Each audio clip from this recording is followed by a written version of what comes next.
네.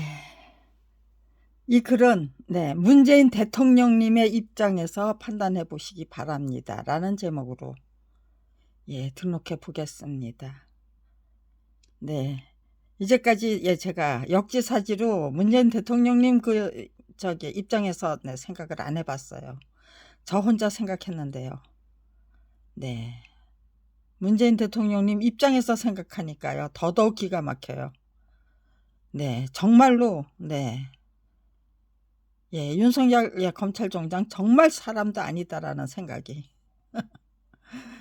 더더욱 진해졌어요. 아무튼지간에 대통령님 입장에서 한번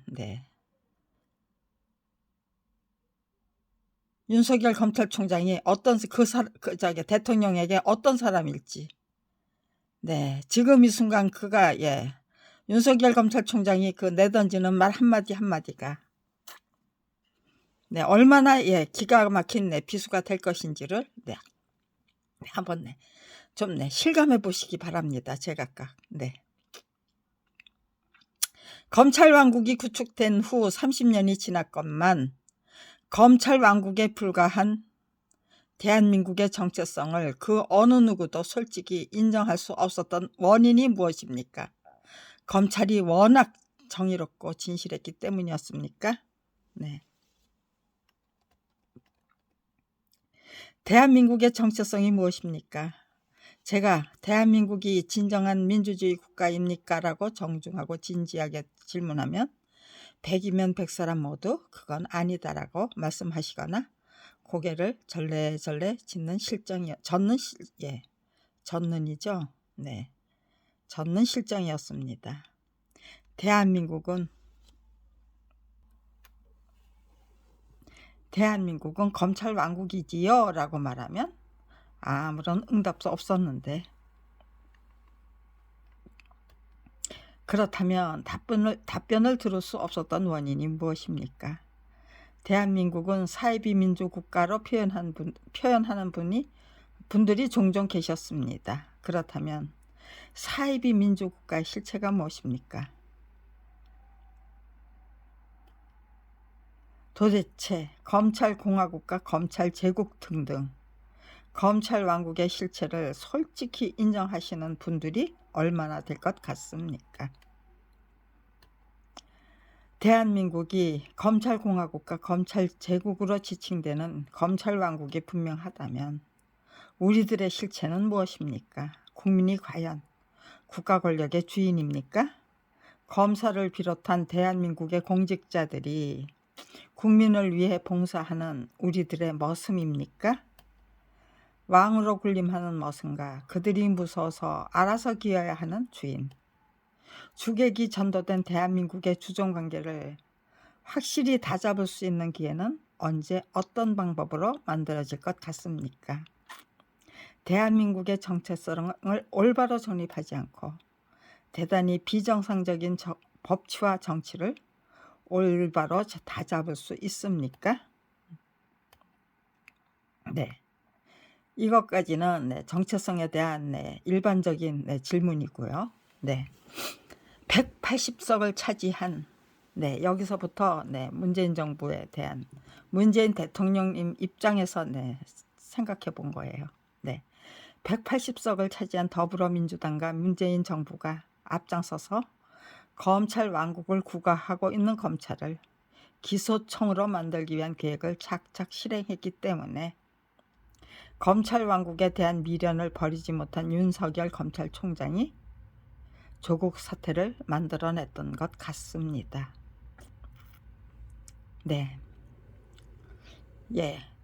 뭐 여러 가지가 있겠지만 가장 진짜 이유는 아마 기소청으로 만든다는 그 계획이 미리 세워져 있었고 180석이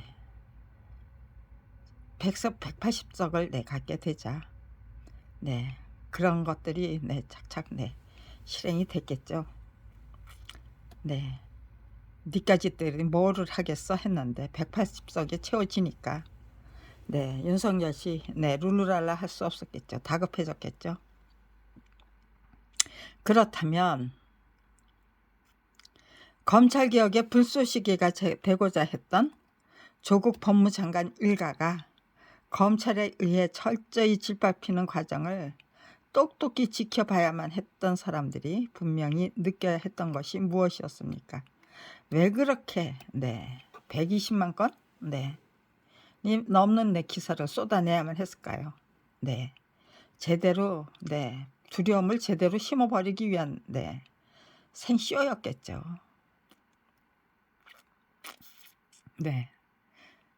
검찰개혁 감히 꿈도 꾸지 마. 안 그러면 전부 조국 일가처럼 만들어 버릴 거야. 그런 반면 교사가 반드시 필요했던 거겠죠. 만약 고 노무현 대통령의 불행한 서거가 없었다면 검찰개혁에 적극 찬성했거나 참여했던 분들은 무섭고 두려워서 얼음이 되고 말았을 것 같습니다.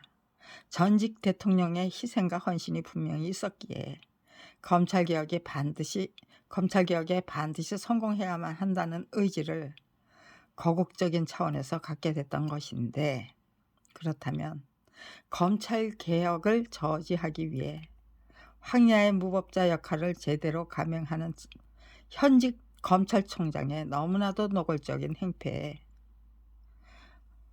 문재인 대통령은 얼마나 기막힌 심정으로 대적하셨을 것 같습니까? 더더욱 기막힌 행패 및 폐악은 2019년 6월 8일부터 광야교회라는 이름으로 시작된 난동이었습니다.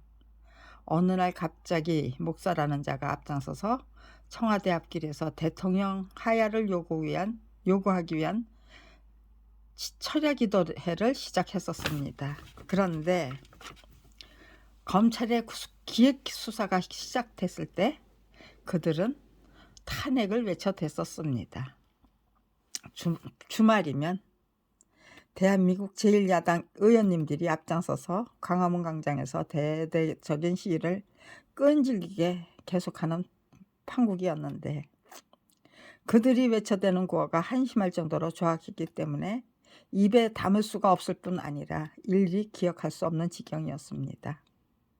1991년 밥벌이조차 할 수 없는 처지로 내몰린 그 순간부터 검찰 왕국을 상대로 한 전쟁을 시작해야만 했기 때문에 저는 검찰을 안다고 생각했었습니다.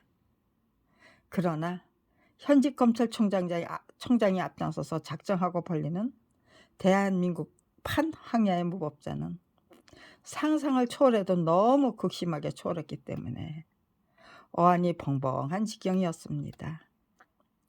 분수대 광장에서 노숙을 하고 있던 71살 검찰 비리 피해자는 대한민국에서 가장 억울하고 불쌍한 사람은 문재인 대통령이라고 열심히 떠들어야만 했었습니다.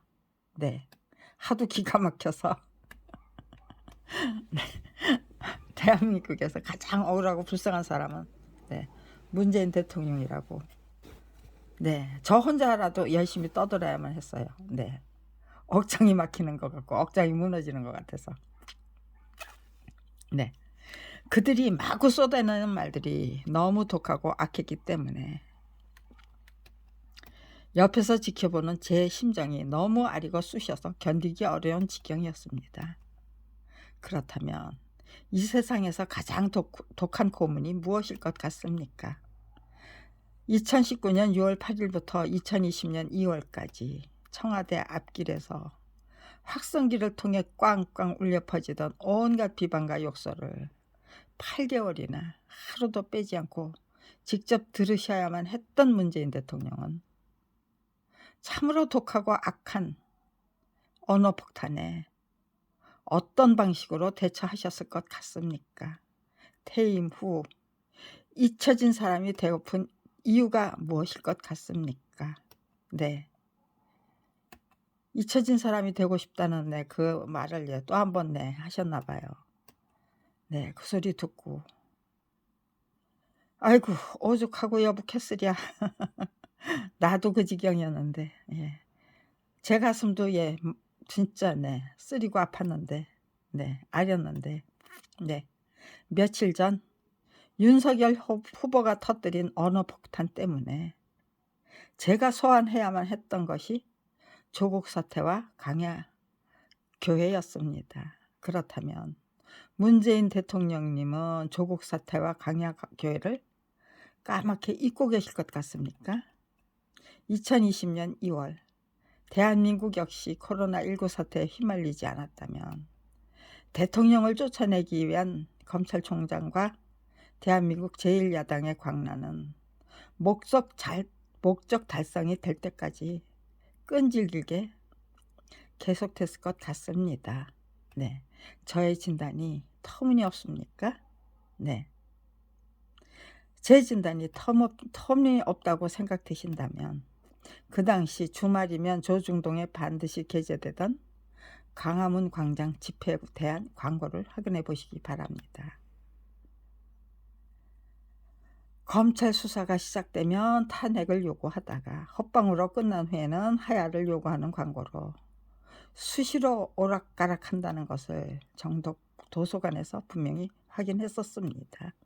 게다가 일일이 복사해서 확보했었습니다. 그렇다면 애써 확보한 자료를 훔쳐가야만 했던 범인이 누구일 것 같습니까? 그들은 누구를 시켜서 제 가방을 뒤지도록 만들었을 것 같습니까? 제가 분명히 확보했던 증거가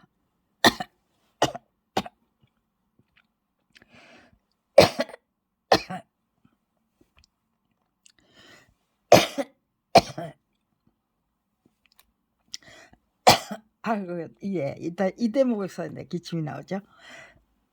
저 사람들 이 기침도 만들어내요. 네, 너무 기가 막혀서 제가 분명히 확보했던 증거가 황당한 짝이 없는 검찰 기획수사를 의미하는 것이 아니라 모든 증거가 탄탄하게 수집된 지극히 정상적인 수사를 의미할 것 같습니까? 네. 네, 일단 여기까지. 네. 제발 문재인 대통령의 입장에서 한 번씩 판단해 보시기 바랍니다.